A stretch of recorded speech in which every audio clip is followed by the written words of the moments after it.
Welcome to the Imagine AI podcast. This is the first time we're doing it live at the first day of the Imagine AI Live conference here in Las Vegas at the new Fontainebleau Hotel. So happy to be here with everyone here, and we have our first guest. Would you please tell us your name and what you do? Okay. Hello. My name is Akerei Maresala-Thomson. I'm from New Zealand, born in Samoa. What I do, I founded a charitable trust called the Pasifika Digital Knowledge Bank. And one of our most popular workshops back home in New Zealand is AI for social good. So my background's in the police, and I dealt with a lot of people with a lot of problems. And I found that almost 90% of all our domestic violence suicides had a financial element. So I've been interested in how AI and technology can augment some of the ideas of some of our communities to help mitigate some of the pressure points that causes them to commit crime and become a victim of crime or commit suicide and things like that. Wow, that is absolutely amazing. And so you came all the way from New Zealand. How far was that? How long was that flight for you? New Zealand was a 11-hour trip to San Francisco, and then I had to catch my connecting flight from San Francisco down here to Las Vegas. Amazing. And how did Imagine AI Live get on your radar? I guess an early adopter of AI and technology, and I've always had an interest in how it can augment people's ideas, working with gang members and people that got into trouble. And I always felt that if you're selling drugs, then you've clearly got business skills, sales skills. And so leveraging things like technology for me can really help streamline processes, accelerate their ideas, scale their ideas to the next level. And with the right mentoring, coaching, and pastoral care, I believe a lot of those gang members can be CEOs of their own companies and are outside in the community raising their children rather than raising their kids from prison. And so you're encouraging them to use AI and learn about the tools. Yep. Teaching them how to learn tools and how they can streamline things for you. We've had communities from our workshops who managed to find scholarships for their children so they can complete their degree at high schools. They've managed to find funds from places that they never heard of before outside of New Zealand, and just getting some systems and processes in place that they would have had to consult and pay somebody large amounts of cash that they don't have. Yeah. So economics is a big player for our community. 22% of our Pacific Island community back home in New Zealand don't access the internet.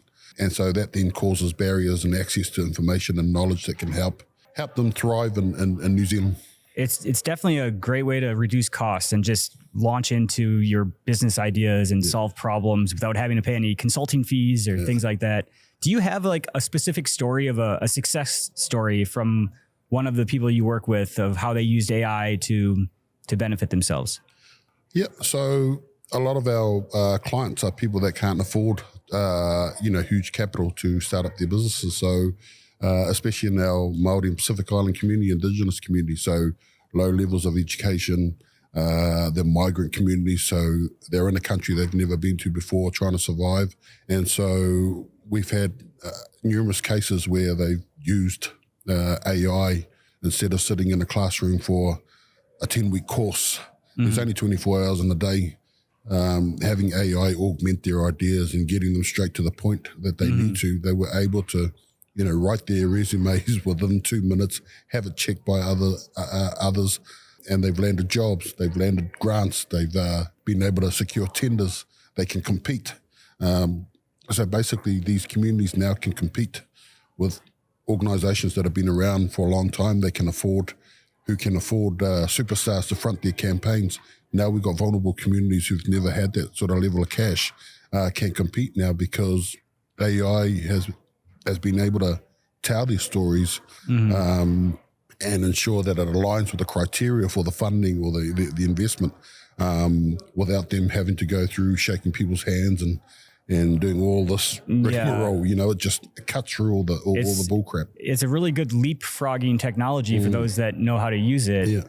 Is there one person in specific that like you could tell us a story about how it benefited their lives and the business they started? Yeah, well, not so much a business, but there was a church community, and they were a children's community. Church community. They're always fundraising, like Samoan Pacific Island churches. They're always fundraising, and these are communities that work in low-level jobs, the lowest paid community in the country. But they're always trying to fundraise for things to to deliver programs and camps and educational resources for members of their congregation. So we were able to provide some training and one-on-one, check-ins every week to ensure that they're following the plan that they put in place using AI. And they've managed to secure funds so that they can run an after-school homework centre because education, again, is a big barrier to some of those communities. So now they've managed to get the funds and they've managed to invest those funds into the local members of the congregation to deliver some of that training to their own community. So, and they now become one of the early adopters of AI because still a lot of people in my community, as I mentioned earlier on, don't access the internet. So that's going to cause problems for us. So having these early adopters from these vulnerable communities, adopting it early, putting together their own, policies around safe and ethical use of AI also ensures that there's confidence in how to use AI moving forward. That's amazing. And how does your organization work? How do you receive revenue? Do you get grants and stuff? So I run a company myself. So we run business startups and we get a lot of government referrals. But when people come to us to help with their business plans, a business plan is one thing, but usually there's a raft of other issues that's going to impact them being successful in their business. So when I did my master's in business focused on mental health and its impact on employee productivity. So 70% of all $70 billion in lost productivity happens in New Zealand because there are things happening at home that is causing their disengagement at work, and that can be dangerous in terms of injuries and things like that. So that's where we get most of our revenue. But we're successful in what we do because we specialise in mentoring, coaching and pastoral care, providing cultural relevant mentoring, coaching and pastoral care, especially to these specific communities. But through those things, we then augment, we co-design other ideas that they didn't consider could be a business venture for them in terms of solving some of the social issues that they have to go back home to. So business is only one thing, but there's only 24 hours in a day. It's quite stressful. It takes 2 years to break even if you're a European community in New Zealand, but if you're a community from this vulnerable group with low education, English as a second language, it's almost 4 years to break even.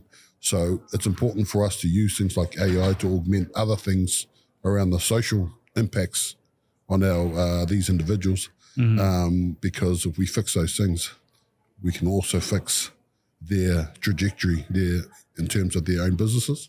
Well, it's an amazing program that you've got going. What do you hope to get out of the conference here at Imagine AI Live? Well, two things. As somebody who's been entrusted by members of the community to provide information and to provide learning experiences in terms of the adoption of AI and any other technology there to enhance social outcomes, there's also networking is also important. So it's important for me to get some professional development myself. We often find that we go out and try and save the world, but who's saving us? So I'm always a student of learning.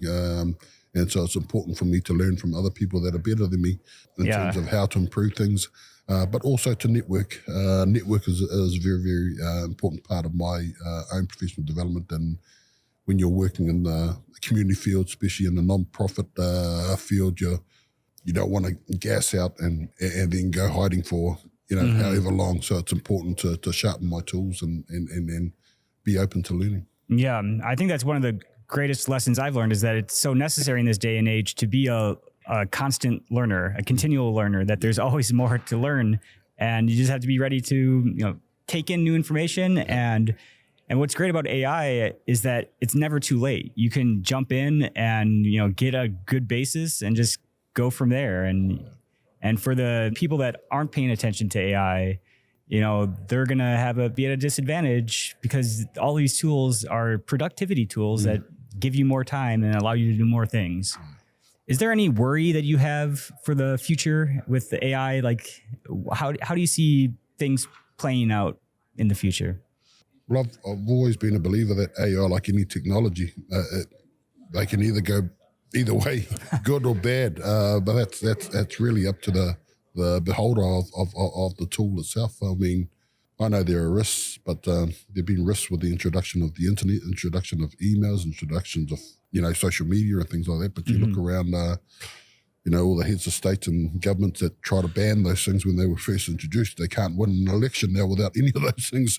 So it's either we get on board and create, enhance the tools to the benefit of our community, or, it's not to say that it won't happen, but there's always that risk anyway. But if we don't use it for social good, then somebody else is going to use it for social ill. Yeah. Definitely true. I agree with you there. It can be used for good and bad, and we have to make sure that it's used primarily for good and that the good outweighs the bad. Definitely. Is there anything else you'd like to share with us, with your community, with the people of the internet? Oh, no. I just want to encourage people to be open to learn, and especially people from marginalized communities to, this to me is the biggest equalizer. If you're looking at a lot of, colonized countries where only people from European backgrounds could afford tertiary, education, could afford encyclopedias, could afford books. Now I think we've got the greatest level of our time, in terms of this revolution, that now we've got access to a tool that can give us instant access to a lot of this information that we weren't able to compete for previously. So I encourage those of you, if you're sitting on social media and TikTok 10 hours a week, 40 hours a week or whatever, at least spend 1 hour a week learning AI and how it can augment and streamline things for you, to improve things for you. That's a great message. AI is definitely an equalizer, and it allows everyone a seat at the table, essentially. How can people reach you? So my email, akerei@pdkb.nz. Yeah, and I'm based in Pukekohe, New Zealand, and if you want to partner and network with us and co-design with us, collab with us, and great. Are you doing social media as well? Yeah, we're doing social media. Are you on Instagram? Yeah, so we're on Instagram, we're on LinkedIn. I'm on LinkedIn, and all our social medias as well. So great. Yeah. Well, thank you so much for joining me and being the first live interview I've ever done for Imagine AI podcast. So thank you very much.